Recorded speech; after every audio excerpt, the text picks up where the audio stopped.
Hello दोस्तों। आज हम लोग बात करते हैं एक बहुत ही बर्निंग इशू जो इन्वायरमेंट से संबंधित है, इकोसिस्टम से संबंधित है। आपने अगर आज का न्यूज़पेपर देखा होगा द हिंदू, तो इसमें ये आया भी है। और ये जो है बीपीएससी, यूपीएससी, प्री मेंस, कोई भी स्टेट सर्विसेज के लिए बहुत इम्पॉर्टेंट है।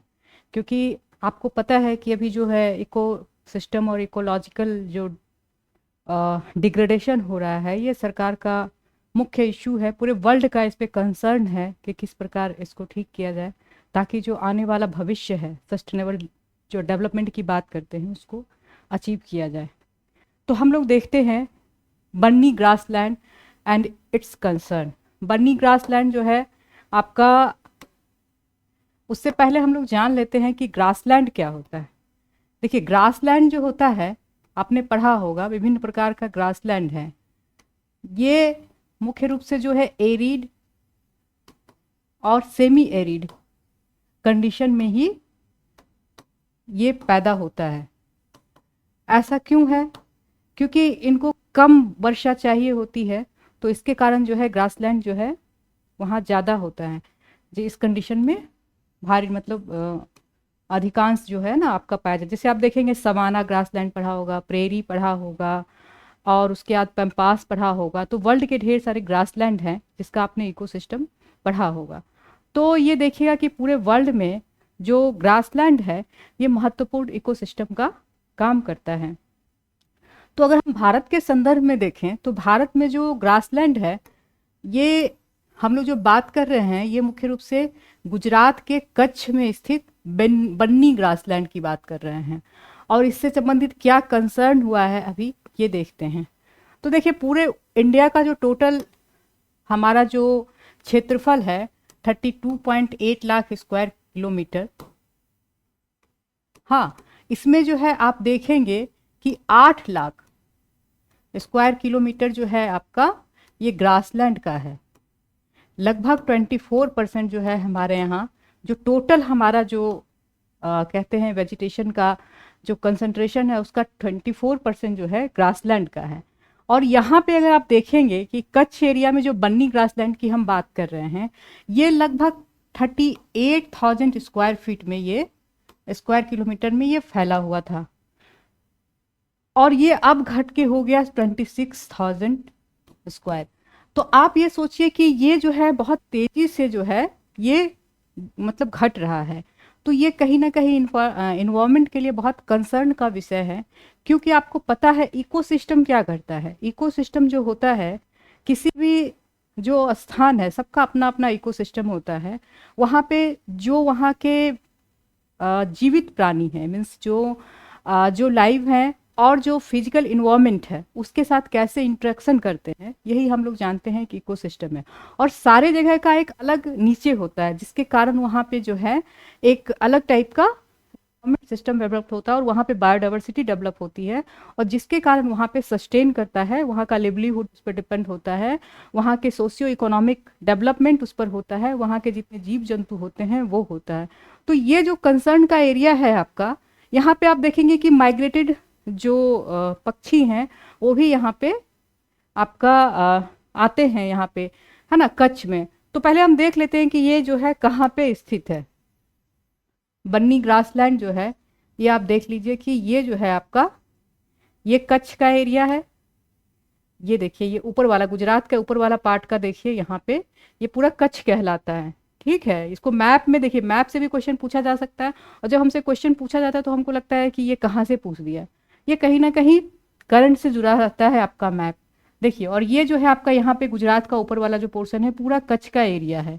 और यहाँ पे जब कच्छ के एरिया को हम देखेंगे, तो यहाँ पर जो है आपका ये बन्नी प्लेन, ये देखिए पूरा उसको बड़ा मैप में दिखाया गया है।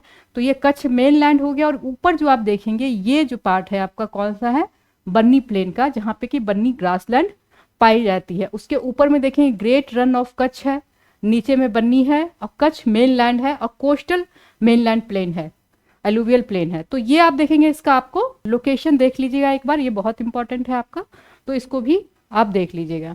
तो ये कहाँ है, गुजरात में, गुजरात के कच्छ में। कच्छ के ऊपर जो है आपका ग्रेट रन ऑफ कच्छ के नीचे बेनी प्लेन है, जहाँ पे ये ग्रास पाई जाती हैं।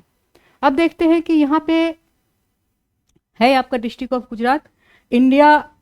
ये जो है one of the largest natural, ये देखिए, largest natural grassland in India, Indian सब कॉन्टिनेंट में वन ऑफ द लार्जेस्ट है इसका जो क्षेत्रफल है, ठीक है। ढेर सारा यहाँ पे फ्लोरा फाउना का पाया जाता है। उसके बाद क्या है, ये बहुत ज़्यादा इकोलॉजिकल दृष्टिकोण से देखेंगे तो ये बहुत सिग्निफिकेंट रीजन है। लेकिन अभी क्या हो रहा है कि ढेर सारा, एक तो इन्वायरमेंटल फैक्टर है, दूसरा दोनों तरह के हैं यहाँ पे, सोशियो इकोनॉमिकल, दोनों तरह के यहाँ पे फैक्टर जो हैं इसको डिग्रेडेशन में काम कर रहे हैं। अब देखते हैं कि क्या क्या कंसर्न है। इन्वेसिव स्पीसीज, ये एक सबसे बड़ा कंसर्न है, जो क्या है, प्रोसोपिस, इसको लाया गया था जूलीफोरा। ये जो है आपका, देखिए, कोई कोई प्लांट ऐसा होता है, जैसे आपने जलकुंभी देखा होगा, वाटर हाइसिंथ जिसको कहते हैं, तो आपने देखा होगा कि उसको लाया गया था कि वहाँ के इन्वायरमेंट को ठीक करें, लेकिन वो इतना इन्वेसिव होके फैला कि आप देखेंगे कि वो जो है पूरा तालाब को खराब कर देता है, और उसको हटाइएगा फिर हो जाता है।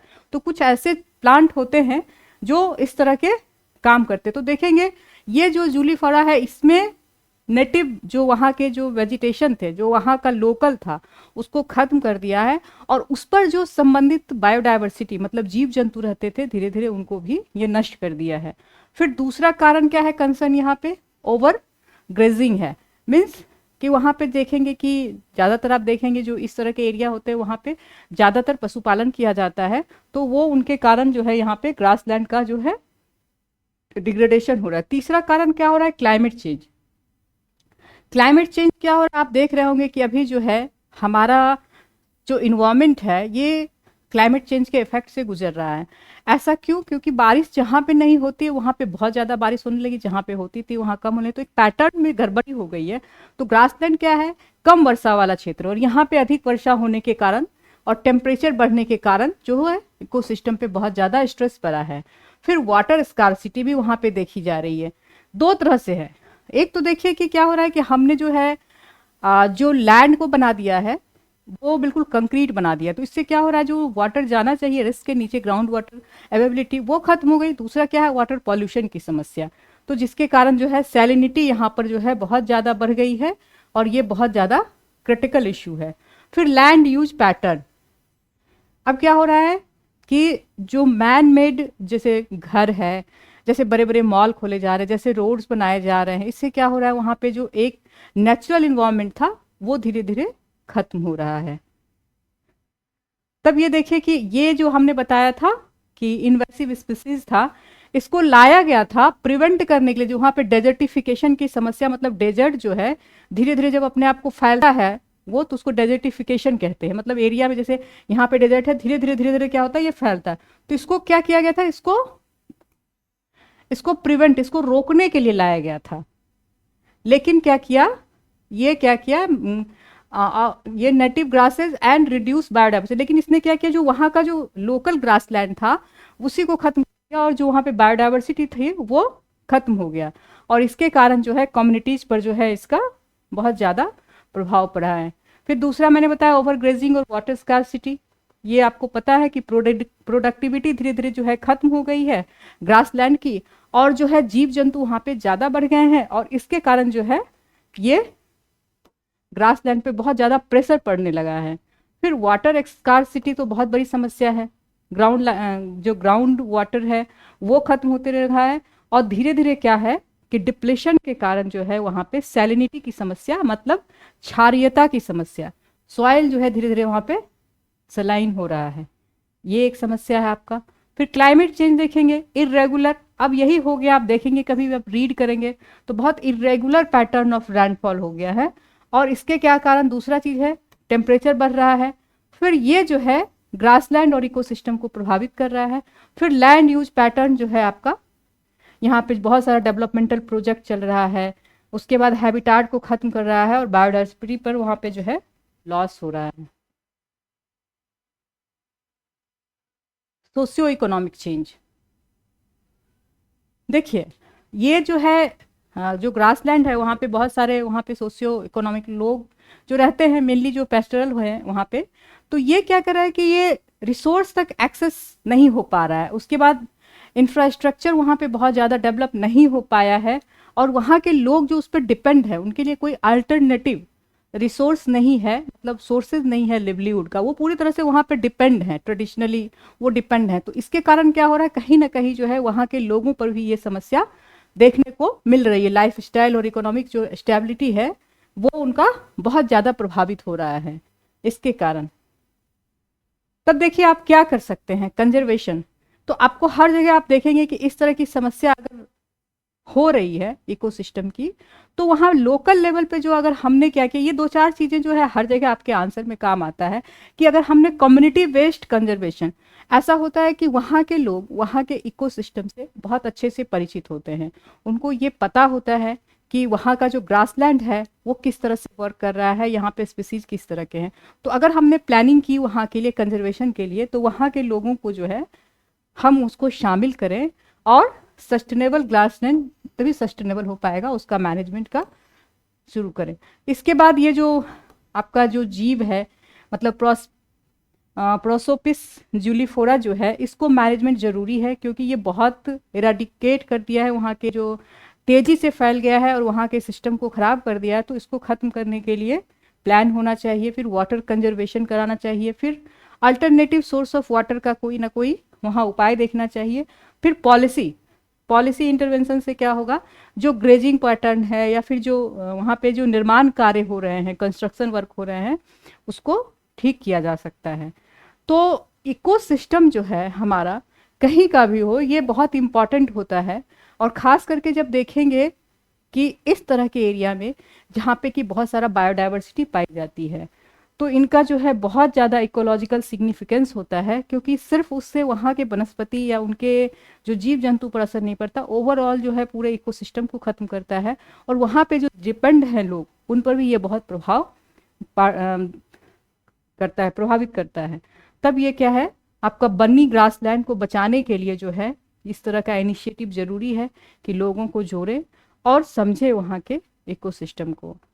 तो इस प्रकार देखेंगे, ये करंट अफेयर्स का टॉपिक है और ये इम्पॉर्टेंट टॉपिक है आप लोगों के लिए, प्री के लिए, मेंस के लिए, तो इसको ज़रूर देखिए एक बार। धन्यवाद।